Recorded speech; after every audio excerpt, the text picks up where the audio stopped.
Doctor Sheikh से request करूंगा कि कृपया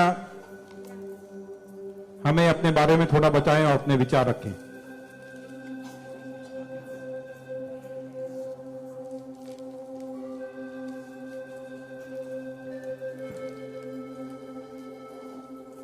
सबसे पहले तो मैं अल्लाह रब्बुल इज़्ज़त की बहुत ज़्यादा शुक्रगुजार हूँ कि उसने मुझे इतनी इज़्ज़त दी और इस मकाम तक पहुँचाया कि मैं अपनी लाइफ के जो फैक्ट्स हैं, जो जर्नी में आपके साथ शेयर कर सकूं। मैं बहुत ज़्यादा शुक्रगुजार हूँ भारत विकास परिषद की प्रेसिडेंट सुनील शाह की, और उससे ज़्यादा शुक्रगुजार हूँ यहाँ पे हमारे प्यारे डॉक्टर अनिल मुरारका सर की, जिनके सपोर्ट की वजह से हम बहुत सारी जगह पे जाते हैं और लोगों को मोटिवेट करते हैं। और जितना डॉक्टर अनिल मुरारका सर एक डिसेबिलिटी को लेकर जितना कंसर्न है, उतना मैंने किसी को नहीं देखा। तो I really thankful for him for that. 2008 मैंने अपना 10th क्लियर किया था। मैंने टॉप किया था पूरे जोगेश्वरी में विद 92.15% लेकर, और मेरा ख्वाब था कि मैं डॉक्टर बनूं और लोगों को सर्व करूं। मैं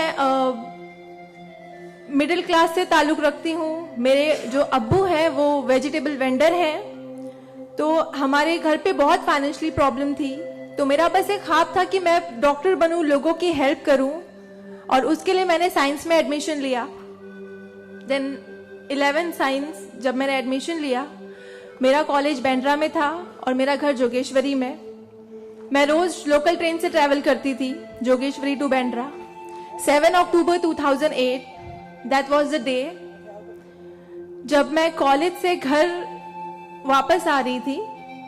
मेरे सेमेस्टर चल रहे थे उस वक्त, और सुबह 10 बजे का वक्त था। 10 बजे, आप सब लोग मुंबई से बिलोंग करते हैं, सबको पता है लोकल ट्रेन में बहुत रश आर होता है। वो ट्रेन जब अंधेरी से निकली, मैं अपनी सीट से उठी और मुझे नेक्स्ट स्टेशन मेरा जोगेश्वरी था, मुझे वहां उतरना था। लेकिन मेरे सीट से उठने और स्टेशन के आने तक के बीच में वो एक लम्हा था जिसमें मेरी पूरी जिंदगी बदल गई।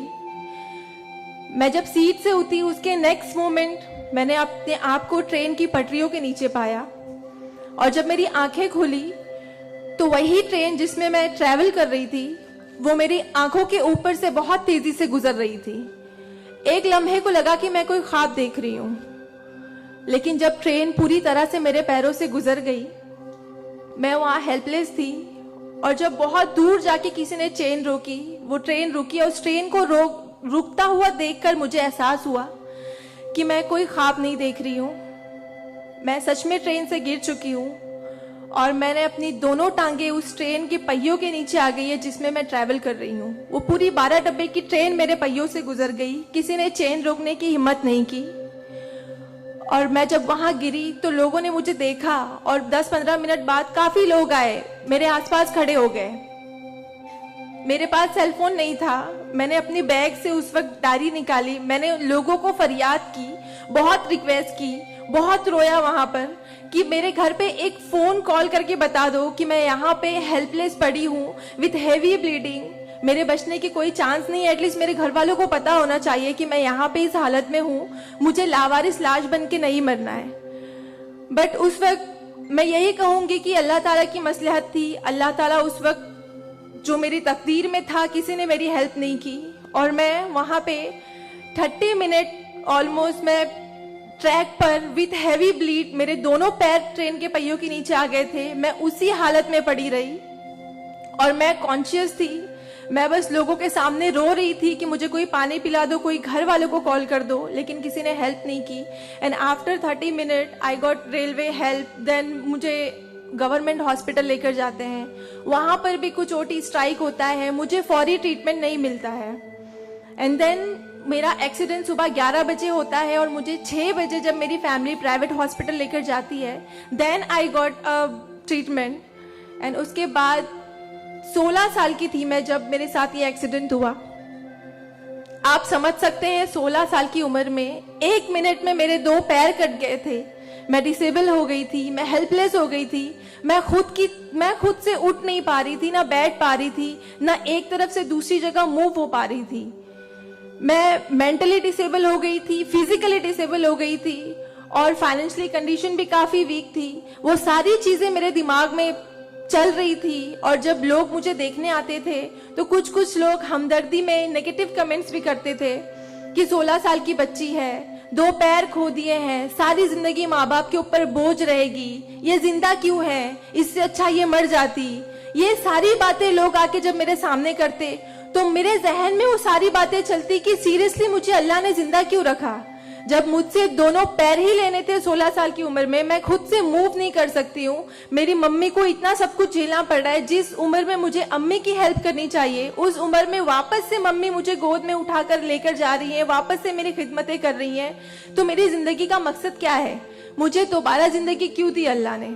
मैं बहुत शिकायतें करती थी अल्लाह से, मैं बहुत रोती थी, लेकिन उस मुश्किल वक्त में मेरे कॉलेज, मेरे स्कूल टीचर्स और बहुत से ऐसे नेक बंदे भी थे जिन्होंने मुझे हौसला दिया। उनमें सबसे पहले मेरी फैमिली आती है, मेरी बड़ी सिस्टर की फैमिली आती है। मेरी मम्मी ने मुझे एक जुमला कहा जो जिंदगी भर और मैं हर फंक्शन में बोलती हूँ, वो कि बेटा तुम रो मत, तुम्हारे साथ आज जो ये हादसा हुआ है, अल्लाह ने तुमसे सिर्फ 2 पैर लिए हैं, तुम्हारे पास तुम्हारा दिमाग है, तुम इतनी फास्ट ट्रेन से गिरी हो, तुम्हारे सर पे चोट लग सकती थी, तुम्हारी जान जा सकती थी, लेकिन अल्लाह ने सिर्फ तुमसे 2 मामूली पैर लिए हैं। क्या पता फ्यूचर में तुम्हारे लिए बहुत कुछ रखा हो। तब मुझे बातें उनकी समझ नहीं आती थी, लेकिन अल्हम्दुलिल्लाह अल्लाह का लाख लाख शुक्र है कि आज इस मौके पर जब लोग मुझे एज अ इंस्पिरेशन समझते हैं, एक आइडियल करते हैं, तो मुझे समझ में आता है कि मेरी अम्मी सच बोलती थी कि हौसला रखो, सिर्फ 2 टांगे गई है। आज मैं जब अपने प्रोस्थेटिक लेग से चलती हूँ तो लोगों को पता नहीं चलता कि मेरे पास 2 पैर नहीं है, मेरा एक पैर थाइस के पास से नहीं है, दूसरा नी के पास से नहीं है, बट लोगों को ये अंदाजा नहीं होता है। तो बस मेरी अम्मी ने जो एक बात कहा था कि अल्लाह पे यकीन रखो बच्चा, तुम्हारे साथ जो हो रहा है और जो होगा वो सब अल्लाह ने प्लान किया हुआ है, तुम बस हिम्मत मत हारो कभी भी, और बस डटे रहो अपने जुनून के पीछे कि तुम्हें डॉक्टर बनना है। तुम्हारी 2 टांगे नहीं तो क्या हुआ, तुम्हारे पास दिमाग है, तुम ज़हीन हो, तुम आगे बढ़ो। और क्या पता तुम आगे लोगों को आइडियलाइज कर, लोग तुम्हें आइडियलाइज करें इस चीज को लेके। मेरे डॉक्टर संजय कंधारिया, ऑर्थोपेडिक सर्जन, उन्होंने सबसे ज्यादा सपोर्ट किया इस बात को लेकर कि तू डॉक्टर बन। मैंने अपने जीने की उम्मीद छोड़ दी थी, डॉक्टर बनने की उम्मीद छोड़ दी थी, लेकिन जब उन्होंने मुझे बताया कि तुम डॉक्टर बन सकती हो, तुम बनो, देन मैंने प्रिपरेशन स्टार्ट की। सीईटी कॉमन एंट्रेंस टेस्ट होता है to getting admission in medical college, मैंने वो क्रैक किया। I got 3rd rank all over Maharashtra in PH quota. And after that मुझे बहुत खुशी हुई कि मैंने 3rd रैंक क्लियर किया है। Now I got admission, I will get admission in MBBS. But वहां पर भी एक प्रॉब्लम थी मेरे लिए कि मुझे डिसेबल परसेंटेज 89% डिसेबल हूं मैं, और मेडिकल में एडमिशन के लिए 40 to 70 there is a criteria to get admission for MBBS. मैं मोर देन 70% डिसेबल हूँ, ये कहकर मुझे उन्होंने डिनाई किया कि आप एलिजिबल नहीं हो, आप एमबीबीएस में एडमिशन नहीं ले सकते हो, आप डॉक्टर नहीं बन सकते हो। तो उस बात को लेकर मैं बहुत डिप्रेस हो गई। देन मैंने वापस अपने डॉक्टर से हेल्प मांगी, उन्होंने मुझे एक मशवरा दिया कि आप हाई कोर्ट जाओ, बॉम्बे हाई कोर्ट। और जिस बात के लिए एक नॉर्मल स्टूडेंट को सिर्फ पढ़ाई करनी होती है, अच्छा रैंक लाना होता है, मुझे उस चीज के लिए मैंने वो किया, लेकिन उसके बाद भी मुझे बॉम्बे हाई कोर्ट जाना पड़ा। एंड मैं गई, मैंने अब हार नहीं मानी और मैं गई, बिकॉज वो मेरा हक था, मुझे डॉक्टर बनना था।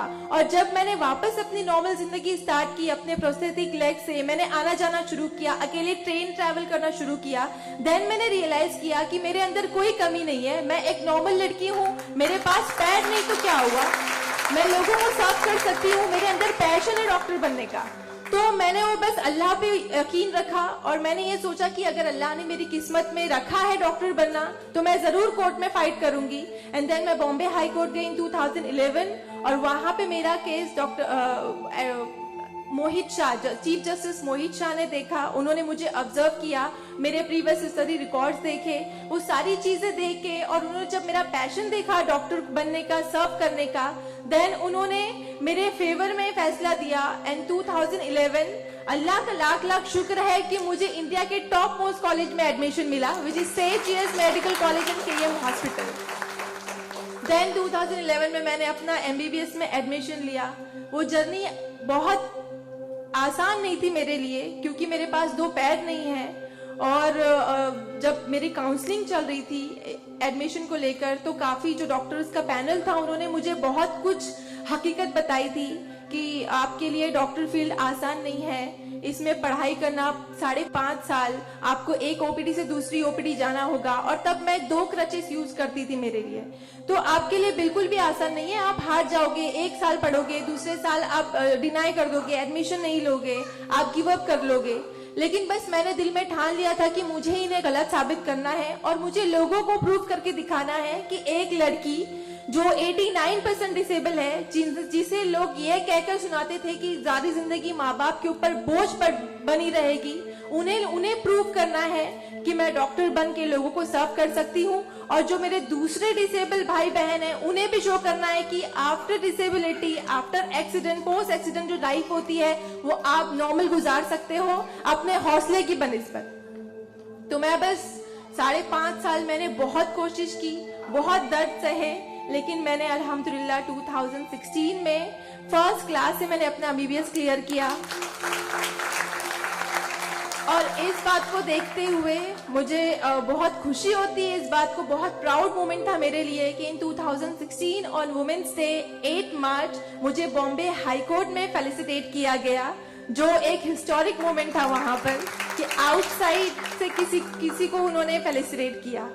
देन उसके बाद मुझे काफी कॉल्स आए, एज अ मोटिवेशनल स्पीकर मुझे काफी अवार्ड्स मिले, और तब मैंने सोचा कि मेरी जर्नी सिर्फ एमबीबीएस तक नहीं, मुझे लोगों को और प्रूव करना है कि 89% डिसेबल हो के अगर मैं एमबीबीएस कर सकती हूँ, तो मुझे मेडिकल फील्ड की हायर डिग्री अचीव करनी है, which is MD, medicine in doctor in medicine.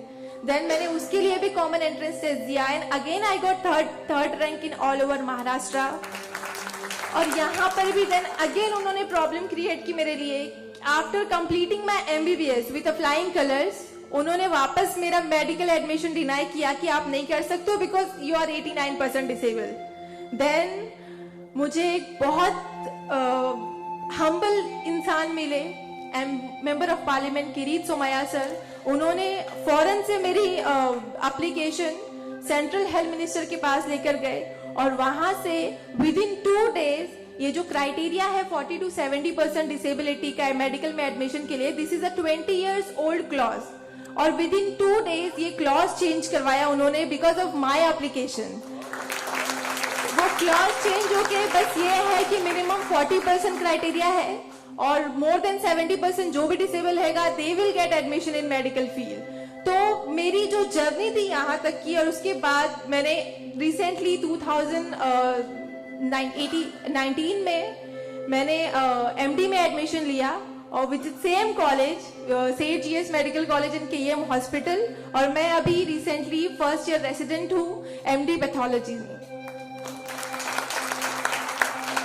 मेरी जो यहाँ तक की जर्नी है, मैंने बहुत अच्छे से तो नहीं बताया आपको, लेकिन बहुत सारी बातें मिस है इसमें बिकॉज मेरे पास टाइम नहीं है, आप लोगों को भी लेट हो रहा है। लेकिन ये सारी जो मेरी जर्नी है, ये सब बताने का मकसद यही है आप लोगों को कि जिंदगी में देखो चाहे कुछ भी प्रॉब्लम आए, बिकॉज मेरी लाइफ में मुझे लगता है कि सारी प्रॉब्लम्स थी, फाइनेंशियल प्रॉब्लम्स थी, फिजिकल प्रॉब्लम थी, मेंटल प्रॉब्लम थी, सारे ऑड्स थे मेरी लाइफ में, लेकिन मैंने बस 2 चीजें ध्यान में रखी।